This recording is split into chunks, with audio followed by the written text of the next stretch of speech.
నమస్తే, నా పేరు రమేష్ కడారి, హైకోర్టు అడ్వకేట్, హైదరాబాద్, తెలంగాణ. పక్క భూమి యజమాని మన యొక్క భూమిని ఆక్రమిస్తే మనం ఏం చేయాలి? సో ప్రక్కనున్న భూమి యజమానుడు సాధారణంగా మనము అందుబాటులో లేకున్నట్లయితే, మనం వ్యవసాయాన్ని ఎక్కడో ఉంచి మనం హైదరాబాద్ లాంటివి ఉన్నట్లయితే అక్రమం ఈ రోజుల్లో చాలా ఎక్కువగా జరుగుతుంది. ఈ అక్రమం జరిగినప్పుడు మనం ఏం చేయాలి అని అనుకున్నప్పుడు, ఎప్పుడైనా మనకు భూమి అక్రమం జరిగినప్పుడు మొదటిసారిగా లీగల్ నోటీసు అతనికి అడ్వకేట్ ద్వారా పంపించాలి. అంతేకాకుండా ఇంజెక్షన్ సూట్. సో ఎప్పుడైతే మనం ఒకసారి ల్యాండ్ను సర్వే కోసము ఎఫ్లైన్ అప్లికేషన్ పెట్టుకొని ల్యాండ్ని సర్వే చేయించాలి. ల్యాండ్ సర్వే చేసి మన ల్యాండ్ ఎంత తక్కువ వస్తుందో అంతే కోరడానికి తప్పకుండా మనం హక్కు కలిగి ఉంటాం. దాన్ని బేస్ చేసుకొని మనం ఇంజెక్షన్ సూట్ వేసుకోవచ్చు.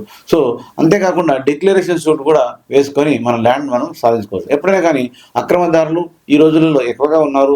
ఈ యొక్క ల్యాండ్ ఆక్రమించడం అనేది వారి యొక్క హక్కుగా భావిస్తున్నారు. కాబట్టి వాళ్ళకు ఎప్పుడైనా కానీ అవకాశం ఇవ్వకుండా మీ భూమిని ఈ రోడ్లు పెరిగిపోతున్న రేట్లు పట్టుకొని మన భూమిని మనం కాపాడుకోవాలనుకుంటే ఎప్పటికి కూడా ఈ యొక్క ఈసీని చెక్ చేసుకుంటూ ఉండాలి. పక్క భూమి వాళ్ళు ఎంతవరకు జరుగుతున్నారో అబ్జర్వ్ చేసుకుంటూ ఉండాలి.